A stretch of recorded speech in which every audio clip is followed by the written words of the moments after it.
بسم اللہ الرحمن الرحیم۔ کتاب الدعا میں پہلا جو باب ہے اس کا نام ہے باب فضل الدعاء والحث علیہ، دعا کی فضیلت کا اور دعا کی ترغیب کا باب، یعنی جس میں دعا کرنے کی ترغیب بتائی گئی اور دعا کی فضیلت بتائی گئی ہے۔ اس کی پہلی جو روایت ہے عن زرارۃ عن ابی جعفر علیہ السلام۔ زرارہ بہت مشہور و معروف صحابی ہیں، بہت جلیل القدر صحابی ہیں۔ یہ فرماتے ہیں، یہ نقل کرتے ہیں کس سے؟ امام ابی جعفر یعنی امام محمد باقر علیہ السلام قال ان اللہ عز وجل یقول، امام نے فرمایا یقیناً اللہ عز وجل فرماتا ہے ان الذین یستکبرون عن عبادتی سیدخلون جہنم داخرین، سورۃ الغافر آیت نمبر 60۔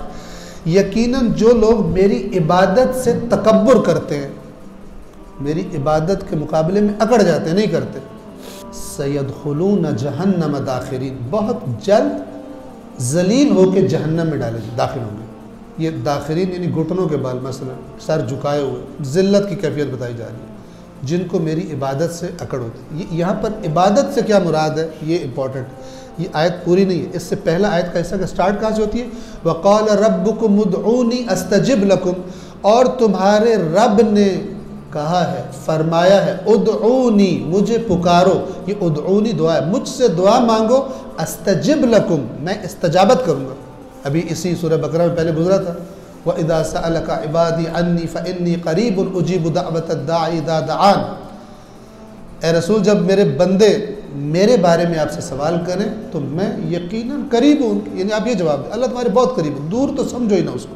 یہاں پہ اس آیت میں جو سورہ غافر کی، جو سورہ مومن بھی کہتے ہیں، اس کی آیت نمبر 60 میں وَقَالَ رَبُّكُمُ ادْعُونِي أَسْتَجِبْ لَكُمْ، اور تمہارے رب نے فرمایا ہے کہ مجھے پکارو، حکم دیا، استجب لکم، تم پکارو میں استجابت کروں گا۔ اس کے بعد یہ یقیناً جو لوگ میری عبادت سے استکبار کرتے ہیں، ذلیل ہو کے رسوا ہو کے جہنم میں داخل ہوں گے۔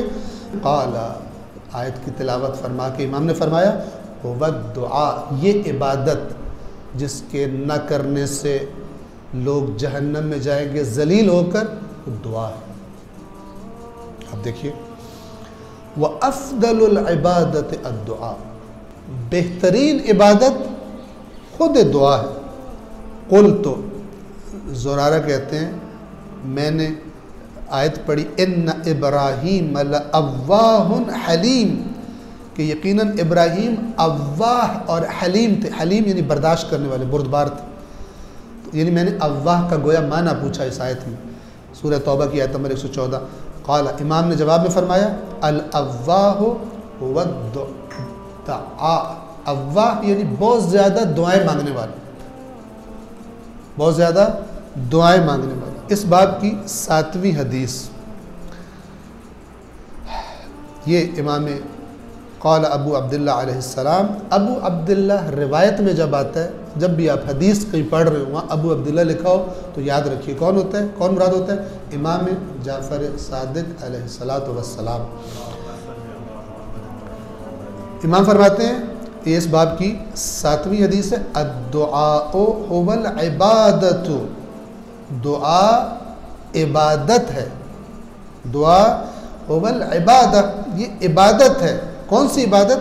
التی قال اللہ عز وجل، وہ عبادت کہ جس کے بارے میں اللہ نے کیا فرمایا ہے، وہ آیت پڑھی ان الذین یستکبرون عن عبادتی سیدخلون جہنم داخرین۔ پھر فرمایا ادعوا اللہ عز وجل، توجہ فرمائیے، یہ دعاؤں کا مہینہ اس لیے میں کہہ رہا ہوں، اور دعا مومن کے پاس طاقتور ترین چیز ہے، آگے آ جائے گا۔ ادعوا اللہ عز وجل، اللہ کو پکار، دعا اصل میں پکار ہے، پکار، ولا تقل ان الامر قد فرغ منہ، اور یہ مت کہنا کہ فیصلہ تو ہو چکا، یعنی کوئی بھی کام اس کے بارے میں یہ ذہن میں عقیدہ رکھ کر کہ اب تو چینج نہیں ہو سکتی بات، یہ کہہ کر دعا سے نہ رک، یعنی دعا کا دروازہ کھلا ہے۔ اور آگے جو روایت ہے اس میں مزید واضح ہے، اگلا باب جو ہے باب ان الدعاء سلاح المؤمن، اس بات کا باب کہ دعا کیا ہے؟ سلاح المؤمن، مومن کا اسلحہ ہے، جس سے مومن اسلحے سے کیا ہوتا ہے؟ بندہ جو اچیو کرنا چاہتا ہے کر لیتا ہے، اپنا دفاع کرتا ہے، دشمن سے چھٹکارا پا لیتا ہے جس سے۔ اس کی 5ویں حدیث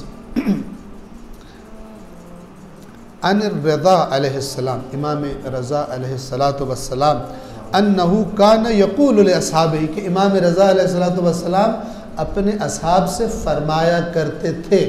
کان یقول یعنی بار بار، ایک دفعہ ہوتا ہے قال، ایک دفعہ کہا، ایک دفعہ ہوتا ہے کان یقول یعنی تکراری ہے، یہ بات بار بار اصحاب سے فرمایا کرتے تھے۔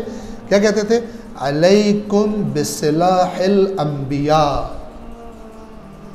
انبیاء کا اسلحہ ہر وقت اپنے اوپر لازم کر لو، یعنی اپنے پاس رکھو، نبیوں کا اسلحہ اپنے پاس رکھو۔ فقیل وما سلاح الانبیاء، تو آگے سے جب لوگ پوچھتے تھے انبیاء کا اسلحہ کیا چیز ہے؟